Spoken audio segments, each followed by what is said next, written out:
Já estamos de volta com o seu estilo de vida e hoje nós recebemos um especialista que já é parceiro da casa, mas é a primeira vez que ele vai aparecer aqui em 2016, o psicólogo Isaac Oliveira, que hoje vem também como sexólogo para conversar com a gente em relação às relações mesmo, né? Isso mesmo. Olá, bom dia, é um prazer estar aqui. Já estava sentindo falta, né? E quando eu estou aqui eu sempre estou à vontade. Que bom, tem que ser assim mesmo. Estilo de vida deixa todo mundo à vontade e que bom que a gente consegue se entender dessa forma. Mas então, como que a gente consegue apimentar a relação dos casais que já têm um certo tempo de estrada, de caminho, enfim, que já estão acostumados um com o outro, mas que não podem perder aí essa diferenciação que faz toda a diferença no relacionamento, né? Que faz realmente eles quererem continuar com o relacionamento mesmo depois de tanto tempo. Sem dúvida nenhuma, isso é muito importante, principalmente nos dias de hoje, onde recentemente, infelizmente, saiu uma pesquisa que os homens aqui em Manaus, no estado do Amazonas, são os que mais traem no Brasil.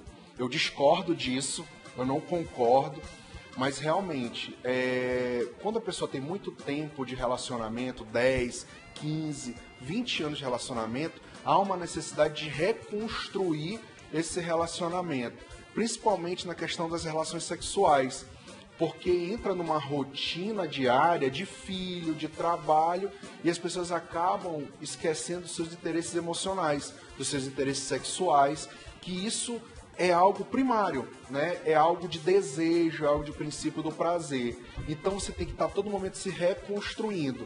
De que forma, a priori, a gente pode estar dizendo para que haja a reconstrução do casal? Primeiro, que haja um entendimento que a vida, a existência, ela se dá também pela sexualidade, pelo princípio do prazer, pelo desejo. Então, que a gente pare em algum momento e analise as relações, que nós venhamos a sentar enquanto casal e debater sobre isso e fazer com que haja um pensamento de um ou de outro para que percebam, né, que eles estão perdendo o desejo um pelo outro. É isso que acontece no consultório. As pessoas chegam lá com uma motivação tal de uma briga, de uma discussão, de ele não me entende mais, ela não me entende mais, mas na verdade é a questão do diálogo. O princípio primário das relações humanas é o diálogo. Acabam perdendo e se deixando dominar pela rotina do dia a dia, pelo trabalho, pelo desejo de ganhar dinheiro, pelo desejo do status social e acabam esquecendo de si, não olham para si. Então, a priori, o primeiro conselho é dialogar. Quando começou a entrar numa zona de conflito constante, a semana tem 7 dias, 4, 5 é de discussão, por motivos que às vezes não compreendem por qual começaram a discussão, respirem, deixem para o dia seguinte, pensem, para que entre num diálogo de reconstrução ou de entendimento de qualquer tema que foi desenvolvido naquele momento que levou à discussão. Isso, sem dúvida nenhuma, vai trazer com que você tenha a consciência, a compreensão do seu estado emocional, do seu estado físico, do seu desejo, da sua vontade. Lógico, a gente também tem que trazer à tona a questão das mulheres, né, com tantas idades, né? Chega uma idade tal, os hormônios começam a baixar, o desejo começa a diminuir e tudo vai depender do fator psicológico. Aí vem uma questão fisiológica, mas também tem a psicológica. E isso vai depender do homem. O homem vai ter que estimular isso na mulher, né? O homem vai ter que dizer para a mulher, peraí, amor, vamos lá, vamos sair, vamos para um barzinho, vamos para um motel depois, vamos fazer uma viagem só nós dois, deixa a criança com a avó, deixa a criança com a babá um pouco e vamos viver. O princípio primeiro é viver e partindo desse pensamento, esse viver é ser feliz. E ser feliz com aquele parceiro que já está há tanto tempo, né? Que escolheu estar, né? Então, a priori, é isso, né? Talvez a desconstrução também dessa ideia de que as pessoas têm de que o sexo não é necessário ou de que o sexo é alguma coisa errada. Então, você casa, tem o filho e depois do filho parece que não precisa mais fazer sexo, né? Chegou só para procriar mesmo e passou dali, você precisa digamos que inibir os seus desejos em relação a isso. Talvez essa construção de uma maneira mais moderna, ou então de uma maneira mais eficaz, de você saber que não, que faz parte sim do relacionamento, e você precisa construir dessa forma, também seja um ponto positivo para que isso não seja um problema depois de algum tempo. Sem dúvida nenhuma, isso é o principal. O desejo sexual, ele é primário. Isso a gente não pode perder. O princípio do prazer, ele se caracteriza pelas relações também. Possa ser que aquele casal tenha, por algum motivo de relacionamento, de convívio, está perdendo isso. Mas é por isso que hoje nós profissionais estamos, por exemplo, no meio midiático, tentando fazer com que as pessoas tenham um estalo da consciência para que ele tome noção de que ele está vivo, que ele existe, que ele tem ainda desejos. E isso parte dele, da vontade dele. E a mulher em si, ela também é uma estimuladora, né? A gente não pode deixar com que a sociedade reprima essa vontade, esse desejo de ser feliz. Hoje em dia, nós falamos um pouquinho mais de sexualidade, mas a gente confunde sexualidade com erotização. Eu me preocupo muito, por exemplo, quando eu estou em algum contexto social, um exemplo, no shopping, vejo crianças com o corpo erotizado. Isso é uma preocupação. O índice de crianças grávidas está crescendo. Por quê? Porque acham que o ato sexual é apenas penetração, gozo, e não é isso. A sexualidade em si, ela passa por sentimento, por afetividade, por carinho e por desejo, sim. E a gente tem que dominar os nossos desejos. Porque se a gente não dominar, a gente acaba deixando com que o nosso corpo seja usado de qualquer forma. Isso nós temos que tomar consciência. E que o ato sexual em si, o desejo sexual em si, seja de grande responsabilidade. E que seja ainda mais de carinho. Principalmente para a mulher, o homem dando para a mulher. Por qual motivo? Porque a mulher, ela parte desse princípio. A mulher, ela não quer conhecer um rapaz ou estar com o próprio marido, como eu já ouvi várias vezes a mulher dizer assim para mim no consultório: ele só quer fazer sexo comigo, ele só faz carinho em mim quando ele quer transar. Depois que acaba, ele vai embora, ele vai para a sala, ele vai não sei para onde. Isso me causa algo que eu não sei, não consigo dominar. E quando eu não consigo dominar, eu entro em conflito com ele. E quando eu chamo o marido para o consultório, o que eu faço a esclarecer para ele é que, da mesma forma que ele quer se satisfazer, ela também quer. Só que a satisfação da mulher é a coisa mais bela que existe, que é pelo carinho. E quem não gosta de ser acarinhado? Quem não gosta de ser visto? Quem não gosta de ser elogiado? Independe de gênero, tanto faz homem ou mulher. A gente quer estar a todo momento sendo acarinhado. Então é um conselho para os homens: vamos ver as nossas mulheres, né? Vamos valorizar as nossas mulheres, né? A mulher, ela não veio no mundo só para ser procriadora, não. Ela veio no mundo para ser dominadora. E o homem é homem do jeito que é, bem sucedido, muitas das vezes por causa de uma mulher que orienta ele. É como a gente escuta naquele ditado: por trás de um grande homem tem uma grande mulher. E eu concordo com esse ditado, né? Então essa é uma das dicas que eu dou. Homens, valorize sua mulher, e depende de tempo. Ah, estou 20 anos, 30 anos com ela. Quanto mais tempo você está com ela, mais valor você tem que dar a ela. E assim sucessivamente também a mulher para com o homem. Porque também chega no consultório algumas reclamações que o homem diz assim: ah, porque ela grita comigo, ela não pede, ela já chega gritando. Então que as mulheres também tomem consciência de que tem que haver um diálogo. E é uma construção. Por exemplo, os casais que estão se formando agora, faz com que o diálogo vire hábito. Ah, eu não concordei com isso, não vamos sair falando pela casa, não vamos sair batendo a porta. Vamos sentar? Vamos sentar aqui, vamos dialogar, vamos conversar, que isso seja hábito. Se você de fato nutre um sentimento por esse sujeito ou por essa mulher, né? Então, o principal das relações amorosas é o diálogo. E no sexo também. No sexo tem homens que não conseguem entender o corpo da própria esposa e dorme com ela, vive com ela e não sabe os traços heterogenizados da mulher. Ele tem, graças a Deus, eles vão no consultório, elas vão no consultório também para se conhecer, porque existe no corpo áreas heterogenizadas, áreas sensíveis ao princípio do prazer. E tem homens que não conhecem o corpo da esposa e tem mulheres que não conhecem o próprio corpo. E é possível que um casal de muito tempo não se conheça. Sem dúvida nenhuma. Eu tenho pacientes de 10, 15 anos de relacionamento que a mulher entra em desespero, porque o homem não sabe explorar o corpo dela.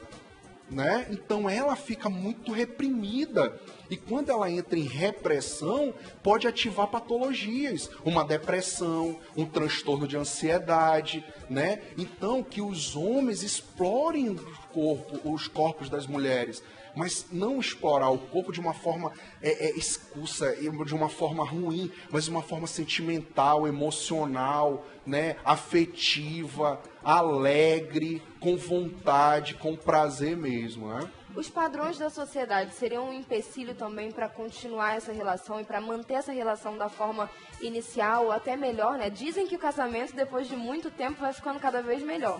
Então, se existe mesmo essa possibilidade, ainda há esperança, né?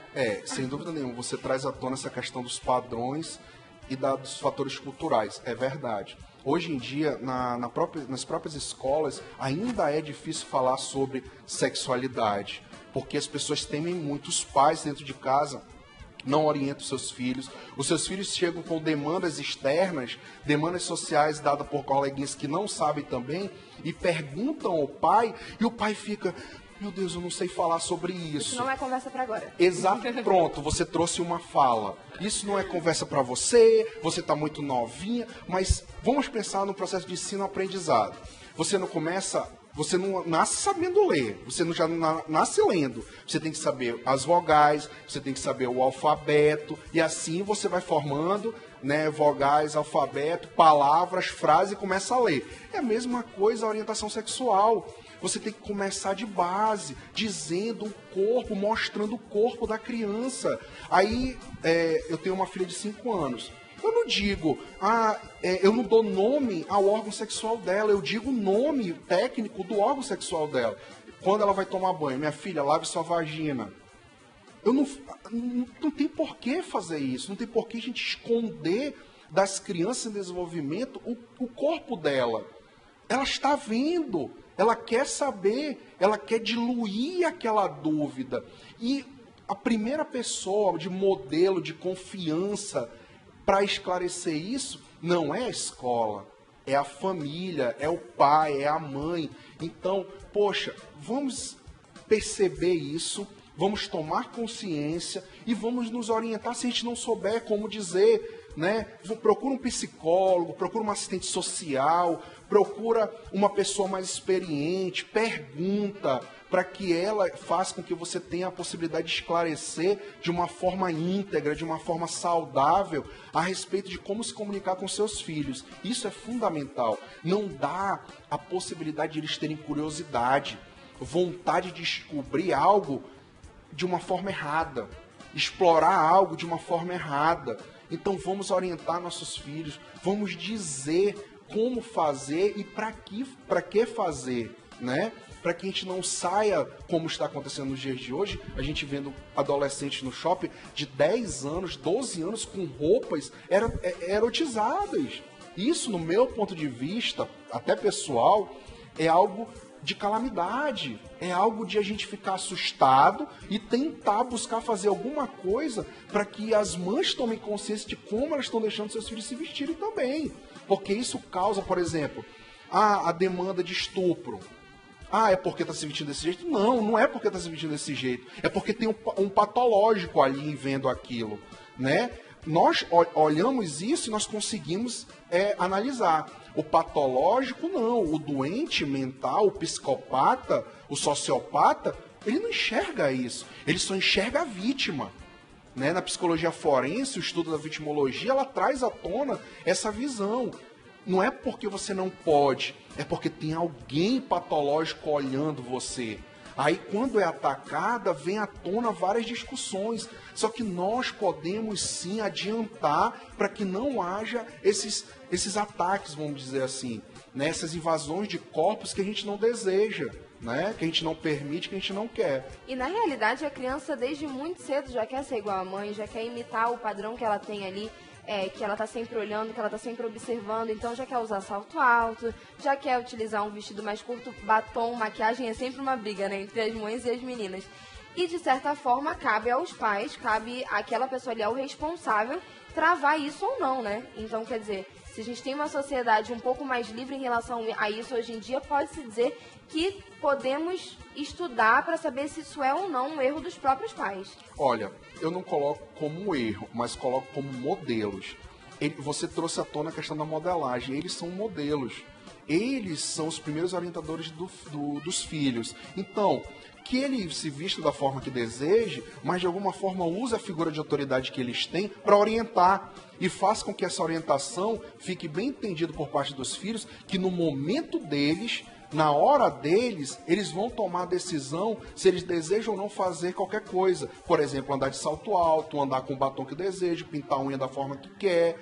Mas no momento deles, nos fatores de desenvolvimento de valores morais deles e éticos, né? Não só morais como éticos. Então isso parte do princípio de ensino. Você aprende em casa os valores morais, você aprende na rua, você aprende na escola e você aprende, teoricamente, os fatores éticos, né? Então, a partir desse processo de aprendizado, você vai tomar as decisões. Ah, eu posso, eu não posso. É uma questão de valores. Ah, eu quero, eu não posso.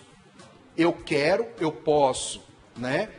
Isso cabe a cada sujeito, mas esse sujeito ele só vai tomar esse tipo de decisões advindo dos modelos primários. Quem são os modelos primários?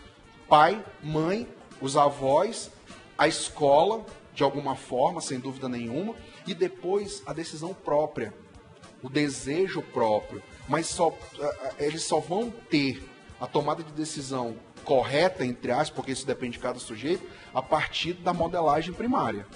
Nós temos uma pergunta de um telespectador que diz assim: bom dia para todos.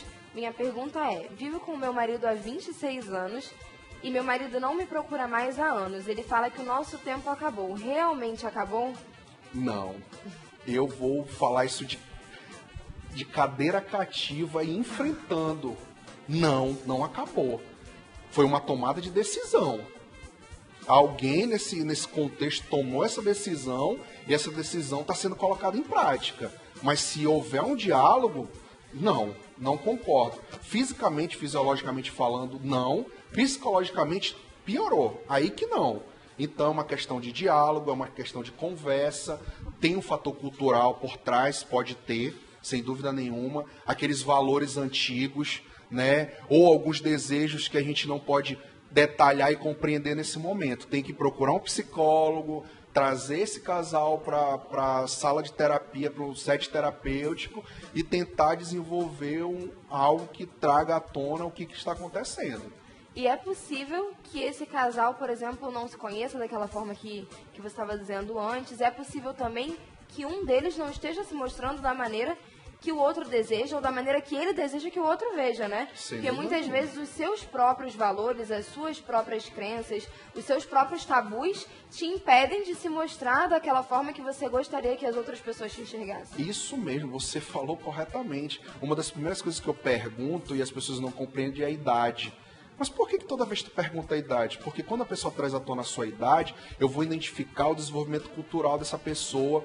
Por que eu quero saber de onde ela veio? Aonde ela se criou no estado, por exemplo, aqui em Manaus. Porque dali eu vou fazer uma leitura etiográfica do sujeito. Né? Exatamente, ver o que ele traz à tona nessa sua formação. Mas isso que você falou foi extraordinário, é isso mesmo. Dogmas, alguns rituais, vontades e desejos que não são realizados, são temidos, né? E etc, etc. Nós vamos fazer uma breve pausa aqui no nosso bate-papo, mas daqui a pouco a gente está de volta. Se fosse você, já enviava a sua participação. E não precisa ficar com vergonha do tema de hoje não, viu? Manda a sua participação mesmo. Se quiser se identificar, se identifica. Se não quiser, também não tem problema. Só manda a sua dúvida, porque o importante é que você seja esclarecido em relação àquilo que você deseja saber. A gente volta já, não sai daí.